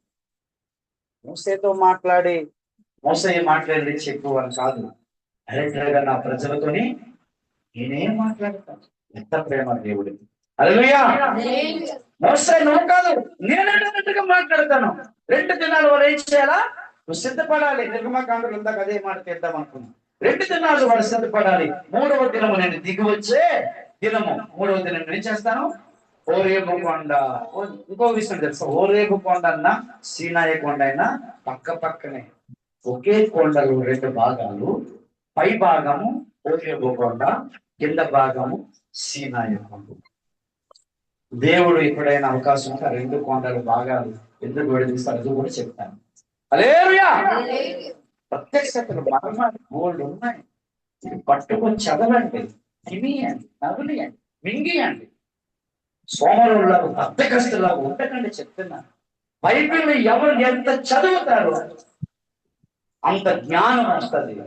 ప్రపంచ జ్ఞానం, విశ్వజ్ఞానం, అన్ని జ్ఞానాలు బైబిల్లో ఉన్నాయి. హల్లెలూయా. బైబిల్ బాగా చదివినటువంటి వారికి అన్ని సబ్జెక్ట్స్ చాలా ఈజీ అయిపోతాయి చెప్తున్నాను. హల్లెలూయా. చదువుకునే పిల్లలందరికీ వారి సబ్జెక్ట్ లో మంచి మార్కులు రావాలంటే నువ్వు పుస్తకాలు అంతా చదువుతావు. దాంట్లో కొంచెం సమయము బైబిల్ నువ్వు చదవగలిగితే నేను చెప్తున్నాను. బైబిల్ ఉన్న ప్రభావం శక్తి ఎలా ఉంటదంటే నువ్వు మామూలు పుస్తకాలంతా ఈజీగా చదివేస్తావు. చెప్పింది ఈజీగా అర్థం చేసుకుంటావు. అంత కెపాసిటీ అనమాట. ఐక్యూ లెవెల్ దేవుడు పెంచేస్తారు మీరు. చెప్తున్నాను. చదవరు. పరీక్షల ముందు తీసి చదువుతూ ఉంటారు పుస్తకాలు. ఏం పాస్ అవుతారు వీళ్ళు? కాబట్టి బైబిల్ ఏం చేయాలి? మీరు చదవండి. అన్ని విధాలుగా మేలు జరుగుతుంది. ప్రభునందు ప్రియులారా, 3వ అనుభవం ఏంటంటే దేవుడు ఒకేసారి మనందరితో కూడా ఏం చేస్తాడు? మాట్లాడే అనుభవంలోనికి మనము ఎప్పటికైనా సరే అవ్వాలి. హల్లెలూయా. దేవుడు అలాగా మాట్లాడే అనుభవాలు ఉన్నాయి లేదో చెప్పండి. పాత నిబంధనలో ఉన్నాయి, కొత్త నిబంధనలో కూడా ఉన్నాయి.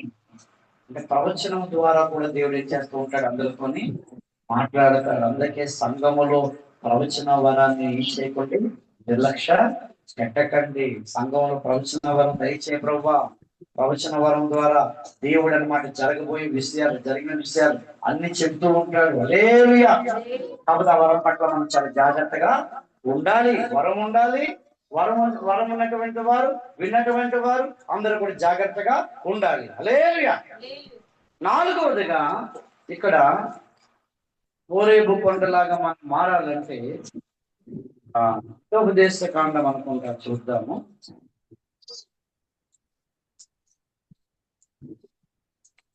నిర్గమాకాండంలోనికి రండి 33వ అధ్యాయం 6వ వచనం. 33:6. అది అది అది కాబట్టి ఎవరెవరి దగ్గర ఎన్ని బంగారాలు ఉన్నాయో అందరు కూడా తెచ్చేసి ఆదివారం డబ్బాలు వేసేయండి. హల్లెలూయా. అప్పుడు వాళ్ళకి ఏం పేరు? ఇప్పుడు దాకా ప్రసంగం చాలా బాగుంది పాస్టర్ గారు. ఏం ప్రసంగం? మీరేం కంగారు పడిపోకండి. ఓరేబు కొండ దగ్గర జరుగుతున్నటువంటి మీరు ఓరేబు చెప్పండి. ఓరేబు పర్వతం లాగా దేవుని పర్వతం అనే పేరు ఏమండి మీకు పెట్టాలనుకుంటున్నారా వద్దనుకుంటున్నారా? మనం ఏం చేయాలట ఇక్కడ? ఆభరణాలు తీసివేయాలి. హల్లెలూయా. ఎందుకు తీసేసి ఏం చేశారు?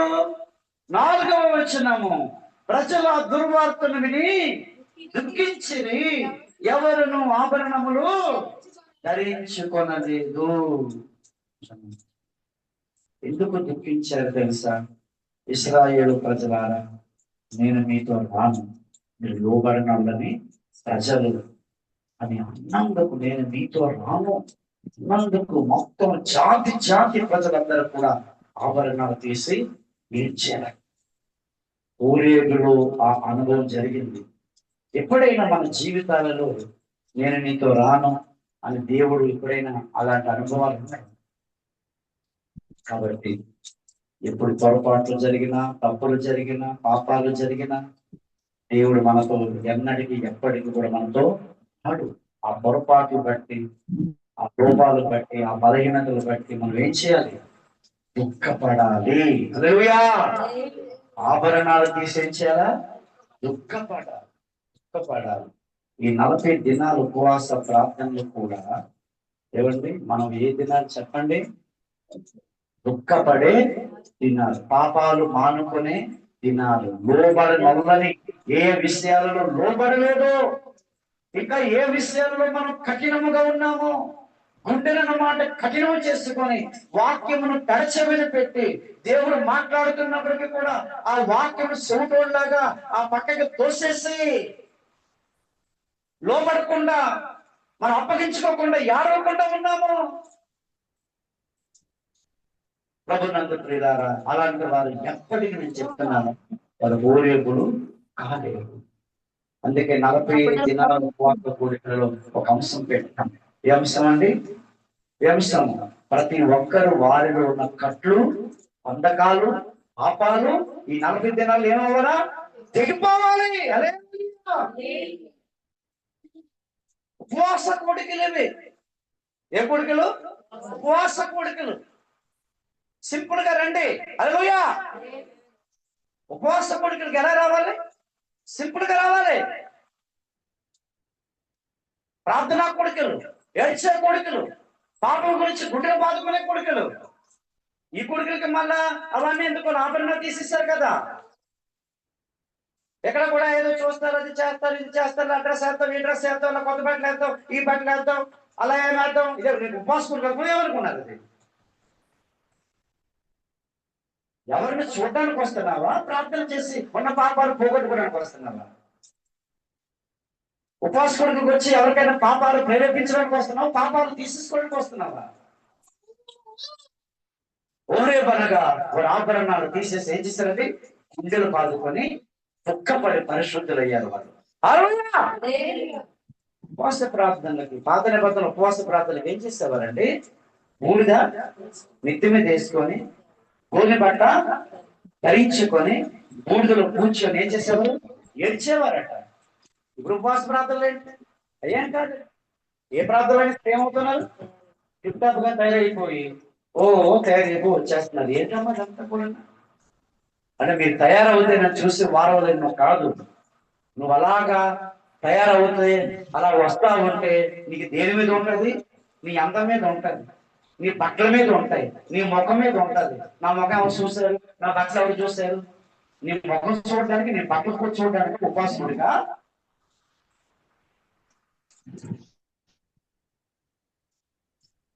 డబ్బులు ఇస్తే దేవుడు అందరికి గోల్డ్ బట్ట పుట్టించేసి ఇలాంటి ఉపవాసం పుట్టాలి. ఏముంటది? గ్యారంటీగా పుట్టిస్తాను. అంటే ఈ గోల్డ్ కాదు, గోల్డ్ బట్ట స్పెషల్ గోల్డ్ ఉన్నాయి. అందరికి ఉపవాస దినాన్న ఒకటే డ్రెస్ అన్న పోతే డబ్బులు కాదు. ఆ గోల్డ్ బట్ట కట్టుకుని ఏం చేయాలా? వచ్చి ఏడవే ఇంకా. హల్లెలూయా. ఎవరి పాపాల గురించి, ఎవరి లోపాల గురించి, ఏమండి అవన్నింటి గురించి ఏడ్చి అవన్నీ వదిలిపెట్టేయాలి, విడిచిపెట్టేయాలా? హల్లెలూయా. వాళ్ళు చేశారు ఇలా. దాన్ని ఏమన్నాడు? అదే హోరేబు యొక్క అనుభవము. పాపములు విడిచిపెట్టేదే హోరేబు అనుభవము. దుఃఖపడేదే హోరేబు అనుభవము. లోపల ఏవైతే రహస్యాలు ఉన్నాయో దాన్ని ప్రకటించుకోవడమే హోరేబు అనుభవము. హల్లెలూయా. లేకపోతే నువ్వు సాతాను పర్వతం అయిపోతుంది, దేవుడి పర్వతం కాదు. వాడికి కూడా ఒక పర్వతాలు ఉన్నాయి. మీకు విషయం తెలుసా? మైక్లో చెప్పకూడదు.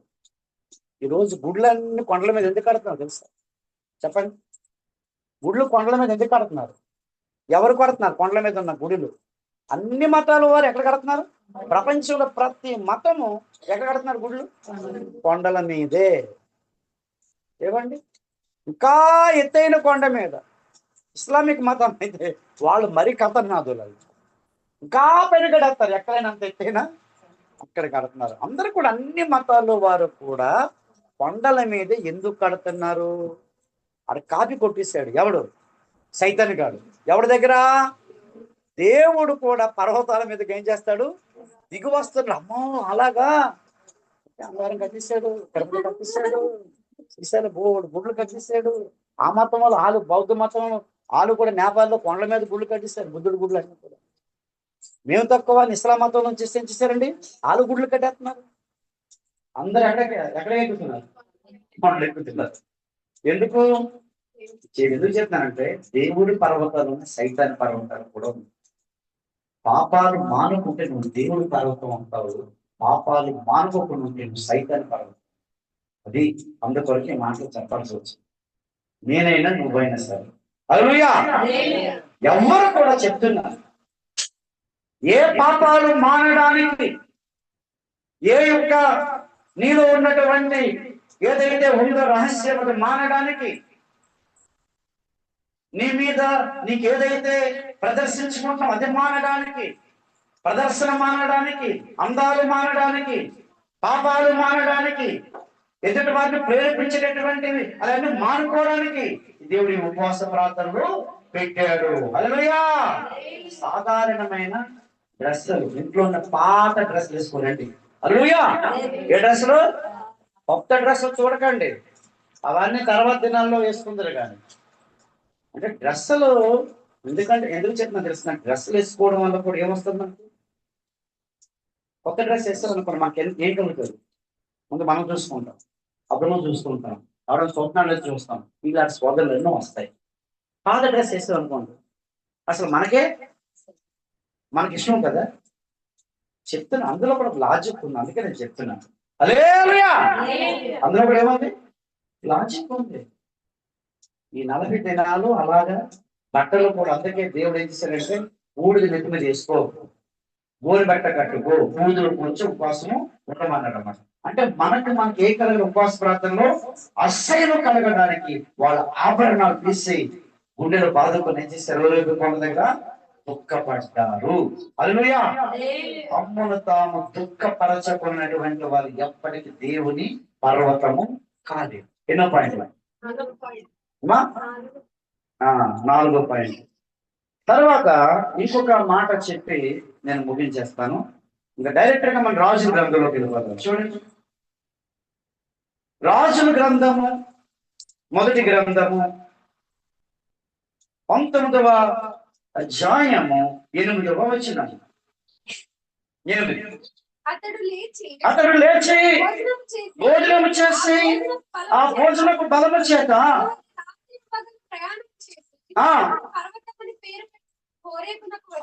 చూడండి, నేను ఏ మూల వాక్యము ప్రారంభించానో అలాంటి వాక్యంతో ముగిస్తున్నాను. హల్లెలూయా.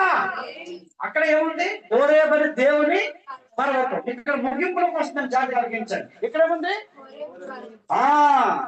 అది కాబట్టి ప్రభునందు ప్రియులారా, ఇక్కడేంటి సంఘటన? భోజనము ఏలియా గురించి వ్రాయబడింది.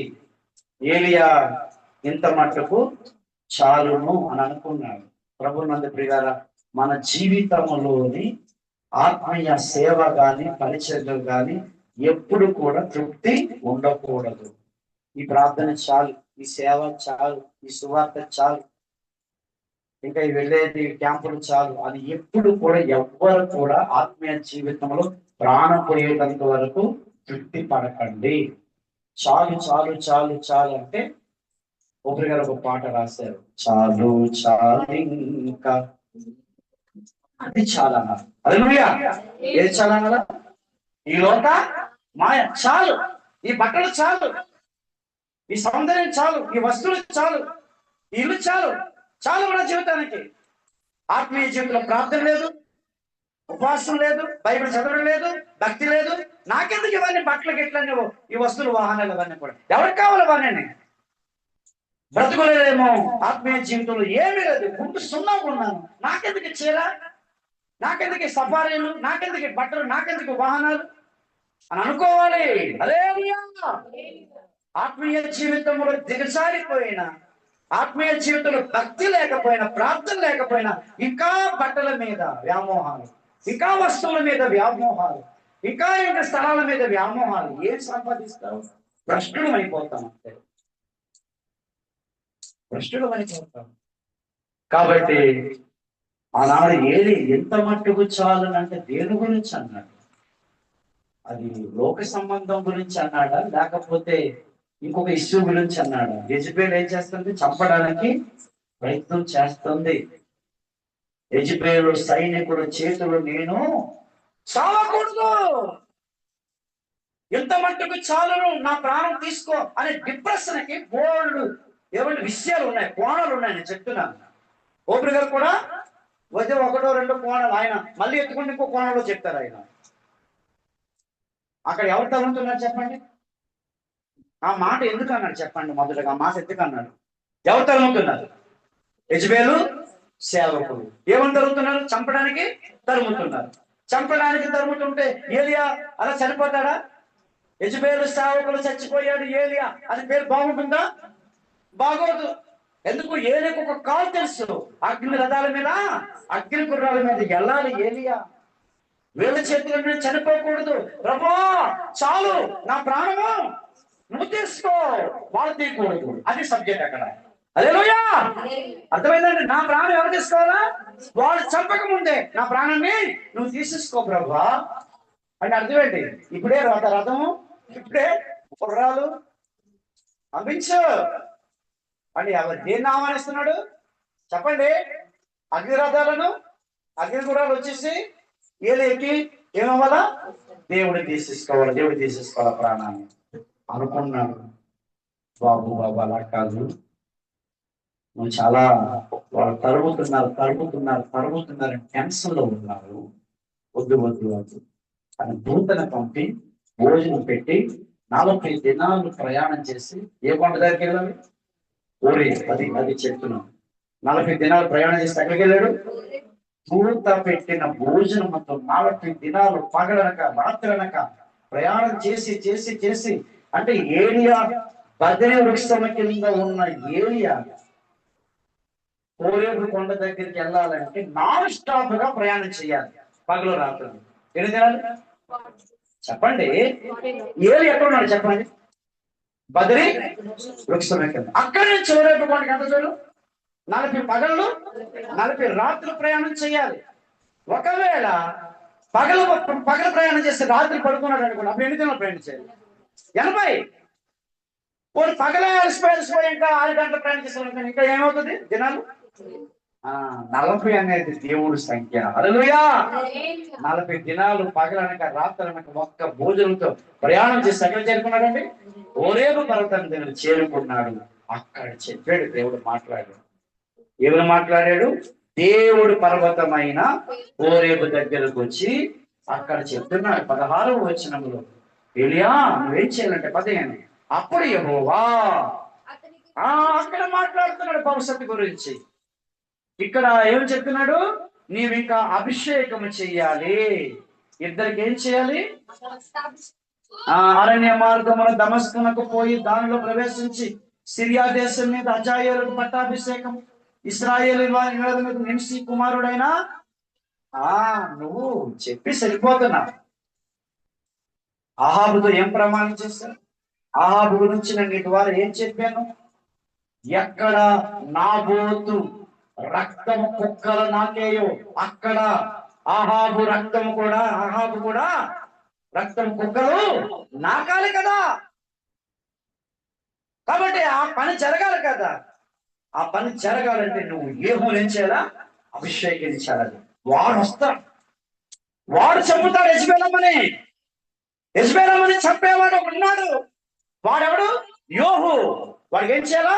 పట్టాభిషేకం చేయాలి అని ప్రవచనాలు దేవుడు కంటిన్యూ చేయడానికి ఆ భోజనం పెట్టి హోరేబు కొండ దగ్గర తీసుకొచ్చి మాట్లాడుతున్నాడు దేవుడు. హల్లెలూయా. మీ తర్వాత నువ్వు వెళ్ళిపోయిన తర్వాత ఇంకొక ప్రవక్త మీ శిష్యుడు ఉండాలి. అతని పేరు పేరు ఎలీసా. ప్రవక్త తర్వాత ఇంకొక ప్రవక్త ఎలీసా. అహాబుని కుటుంబం అంతా కూడా ఒక్కరు కూడా మిగలకుండా వాడు వంశం పూర్తిగా నాశనం అయిపోవాలి అని యోహు ఇలాగా సిరియా దేశానికి ఏమో హజాయేలు ఇచ్చేలా పట్టాభిషేకము. ఈ ముగ్గురు చాలా ప్రాముఖ్యమైనటువంటి విషయాలు. ఇది జాగ్రత్తగా ఆలోచించండి. 40 దినాలు తర్వాత భోజనం ద్వారా ప్రయాణం చేయబడి భవిష్యత్తు కొరకు దేవుడు ఇచ్చేసారు ఏరియాని సిద్ధపరిచారు. హోరేబు కొండ అంటే అర్థం తెలుసా? దేవుడి పర్వతం అంటే ఈ 40 దినాలు ఉపవాస కూడికల తర్వాత ఏరియా ఎలాంటి కార్యక్రమాలు చేశాడో, ఈ అంచె దినములలో ప్రవక్త మనల్ని ఏరియాలను పేరు పెట్టాడు కదా, అలాంటి కార్యాలు జరగబోతున్నాయి. అది గొప్ప కార్యం. అయిపోయింది మెసేజ్. ఇప్పుడు తృణీకరించబడిన నీచులు, అసహ్యులు, అదే హోరేబు అంజర భూమి, అరణ్య భూమి, ఎవరికి చెందని భూమి లాంటి వారు మనము. ఈ హోరేబు ఏమైపోయిందండి? కొన్ని దినాల్లో దేవుడి పర్వతం అయిపోయింది. హల్లెలూయా. దేవుడు దిగొచ్చే పర్వతం, నివసించే పర్వతం, మాట్లాడే పర్వతం, కొన్ని లక్షల మందికి కనిపించే పర్వతం. హల్లెలూయా.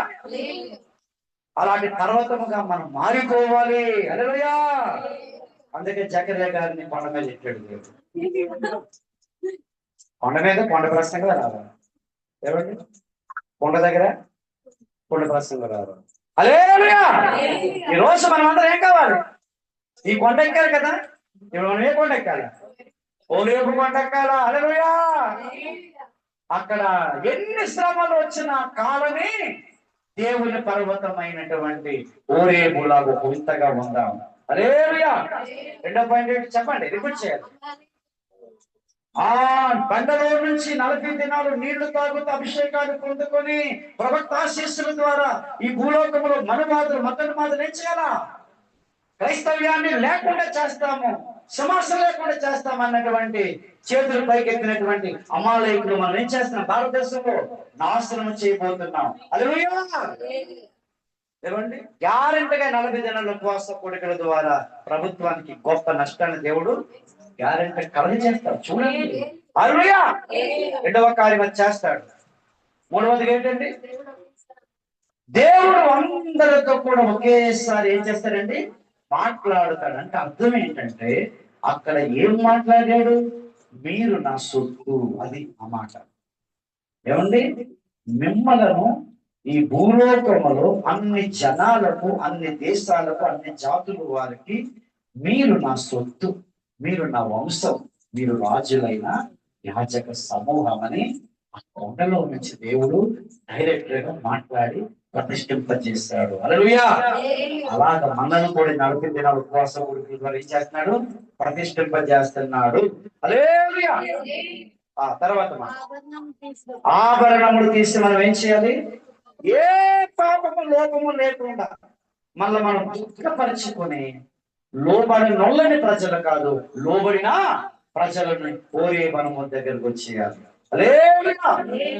తర్వాత 40 దినాలు ప్రయాణం ఉపవాసాల తర్వాత దేవుడు భవిష్యత్ కాలంలో మన 26 సంఘాలు, 21 మంది సేవకులు, మన అవుట్రీచ్ కి, మన సేవకులందరికీ నూతనమైన ద్వారాలు ఏం చేయబోతున్నాడు? తెరవబోతున్నాడు. హల్లెలూయా. అనేక మంది సేవకులు వస్తారు, నూతన బ్రాంచ్లు వస్తాయి, రాష్ట్రాల పరిచయం వస్తుంది, మిషనరీ లేకపోతున్నాడు. అన్ని అంశాలను కూడా ఏం చేస్తున్నాడు? నెరవేర్చబోతున్నాడు. అటువంటి ఓరేపు దేవుని పర్వతం లాగా పరిశుద్ధాత్మ దేవుడు ప్రతిష్ఠింపజేసే వారు దాకా రండి ప్రార్థన చేసుకుందాం. దైవజనులు తీసుకో, అందరూ కళ్ళు మూసుకోండి. ఇంకా వెంటనే కళ్ళు మూసుకుంటే మంచిది. కళ్ళు తెరవకండి, అసలు కళ్ళు మూసుకొని ప్రార్థన చేయండి. దేవాలయాలు దాటిపోతున్నాయి. ధృవీకరించబడిన నేను, ఎన్నికలేని నేను, నీచులను, అసహ్యులను నన్ను నీ పర్వతముగా మారుస్తానన్నావు తండ్రి, ఓరేపుగా మారుస్తానన్నావు ప్రభా, నన్ను మార్చు ప్రభా అని అడగండి. దేవుడు కార్యం చేస్తాడు. దైవజనులు అడిగిస్తారు. అందరూ అడగాలి, ప్రార్థన చేయాలి, అడగాలి. నోటితో అడగండి, 5 విషయాలు అడగండి. ప్రార్థన. అందరం కూడా ఊరు తెలుసు ప్రార్థించండి. కోరేపు కొండల్లో 5 గంటల అనుభవం ఈరోజు మనం బతుకుతున్నాం. లేదంటే మన ఉపవాస ప్రార్థన దేవుని దృష్టిలోకి, దేవుని లెక్కల నుంచి చేరకుండా వెళ్ళిపోతుంది. కడుపు మార్చుకుని ఉపవాసం ఉంది, ఇంత కష్టపడి ప్రయాసం, దూరం ప్రయాణం చేసి వచ్చాడు. అనుభవం కనుక లేకపోతే చాలా నష్టపోతుంది. దేవుడు మనల్ని నచ్చడానికి, మనలో రూపాంతరం అనుభవం తీసుకురావడానికి దేవుడు సమయం ఇచ్చింది. ఇక్కడ ఉన్నటువంటి వారు కేవలం వర్తమానం మొత్తం చేయకండి.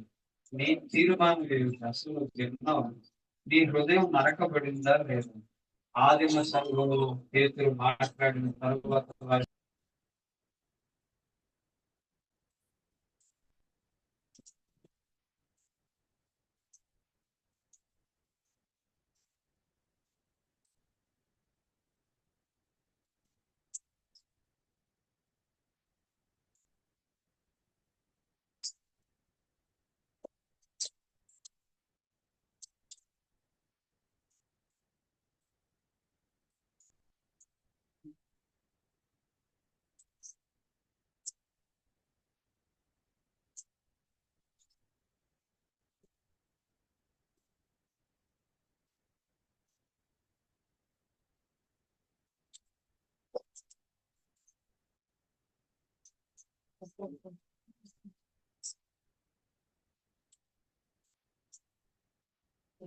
ప్రార్థన చేద్దాం.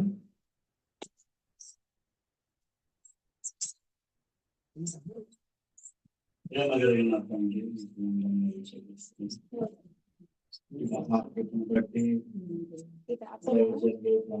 శంకరయ్య గారు లోవా అనేటటువంటి ఆ ప్రాంతమైన మొట్టమొదటిగా దాసులు అక్కడ అడుగు పెట్టడానికి, అక్కడ ఉన్న కుటుంబాలతో తల్లి తండ్రి గ్రహణం చూపించి అక్కడ వారందరూ కూడా రక్షణ పొందుకొని ప్రవక్త పరిచర్యలో రావడానికి అది సహకారిగా పాస్టర్ ఆనంద్ గారు కూడా అక్కడ మంచి సహకారిగా ఉంటూ తర్వాత అక్కడ ఆయన ఆ సంఘం కాపరిగా ఉండడానికి అక్కడ చక్కని మందిరం కూడా ఆయన నిర్మాణం ఎన్ని గొప్ప కార్యాలు ప్రభానైనా ప్రవక్త కూడా అక్కడ అడుగు పెట్టడానికి, వర్తమానం అందించడానికి తండ్రి అనేకమైన అద్భుతమైన కార్యాలు, ఆశ్చర్యమైన కార్యాలు చిన్న లోవా అనే గ్రామంలో చేశారు.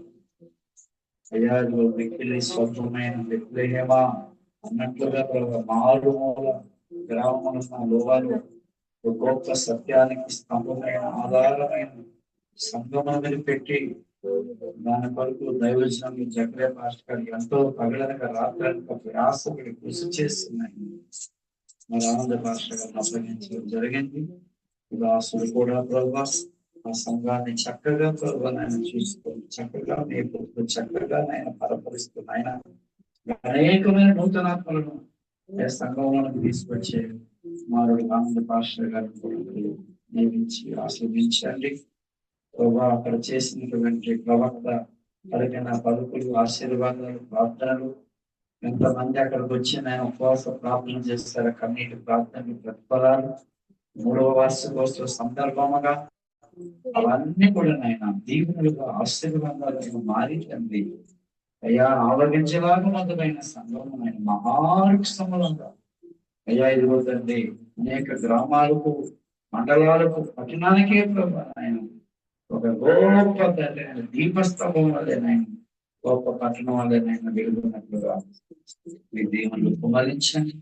నూతనాత్మలతో సంఘాన్ని నింపండి.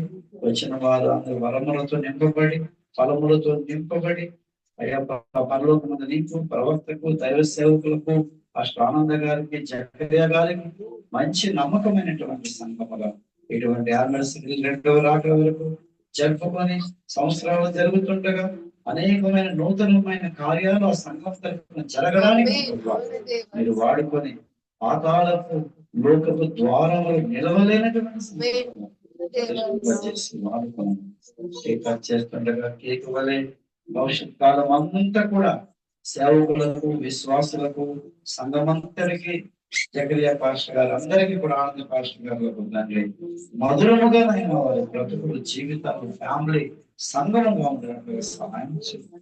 యేసు నామమున ప్రార్థన వేడుకొంచున్నాను.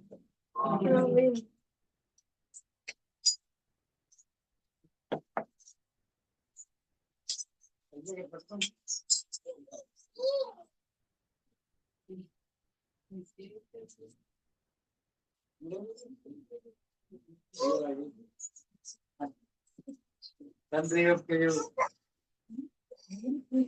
కుమారుని యొక్కయు, శుద్ధాత్మ యొక్కయు ఏక దేవుని యొక్క నామమున యేసు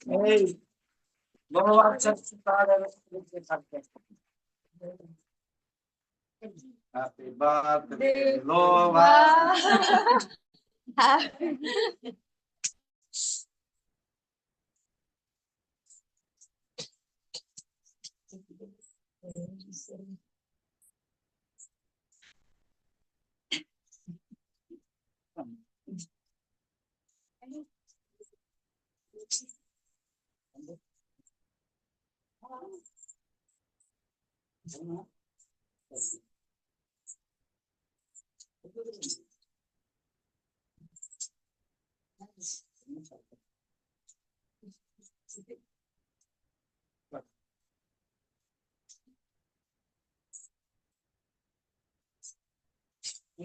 అందరూ లోవా కేక్ తినండి.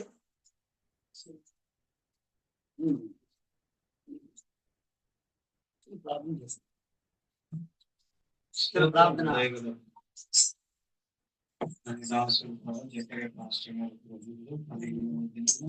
రెండవ సెషన్ అద్భుతంగా మరి యోగా సంసారంలో కూడా సందర్భంగా మరి పూర్తి జరగడానికి చూపారు. ఈ దాసులకి రావాల్సిన ఇతరుల దీవెనలతో పాటు భూ సంబంధమైన దీవెనలను కూడా సంపూర్ణంగా దయచేయండి. సేవకురాలకు సంపూర్ణమైన ఆయుష్, ఆరోగ్యం దయచేయండి.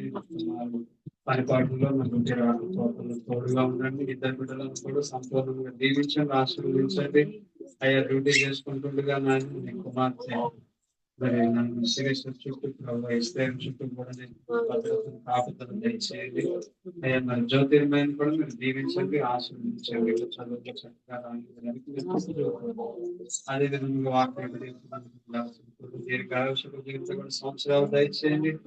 అయ్యా అంతేకాదు మరి నేను దాసునికి సహకారంగా వేయించినటువంటి నాయన వైద్య గారిని కూడా ప్రత్యేకంగా దీవించండి, ఆశీర్వదించండి. ప్రాముఖ్యంగా మరి నాయన దూరం భావించకుండా కన్న తండ్రి ఉపవాస ప్రార్థన కొరకు ప్రతిష్ఠించుకొని ప్రతిష్ఠిత దినము వ్యర్థము కాకుండాన్నట్లుగా నాయన ఎంతమంది అయితే ప్రార్థన చేయడానికి వచ్చారో వాళ్ళందరినీ ప్రత్యేకంగా దీవించండి. ప్రాముఖ్యంగా జూన్ లో హాజరైనటువంటి సంఘ బిడ్డలకు దూర ప్రాంతంలో కూడా నేను జాయిన్ అయినటువంటి వారు, అయ్యా నేను దూర ప్రాంతంలో జాయిన్ అయినటువంటి మా ప్రియులందరినీ కూడా పేరు పేరు చొప్పున దీవించండి, ఆశీర్వదించండి. రేపటి దినం జెండా వందన కార్యక్రమము, ఉపవాస ప్రార్థనలు ఘనముగా నీ నామానికి మహిమకరంగా జరిగింది. అధికమైన మహిమలో మేమందరము కూడా కలుసుకోబెట్టుగా నీ నామాన్ని గొప్ప చేసి నూతనమైనటువంటి అనుభవాల్లోని మేమందరము ప్రవేశించినట్లుగా కృప చూపమని త్వరలో రానైన మీ ప్రియ కుమారుడు మా రక్షకుడైన యేసయ్య నామమున ప్రార్థించి వేడుకుంటున్నాము. దేవుని ప్రేమ చేస్తున్నారని శాస్త్రం దేవుని యొక్క సహవాసం 17వ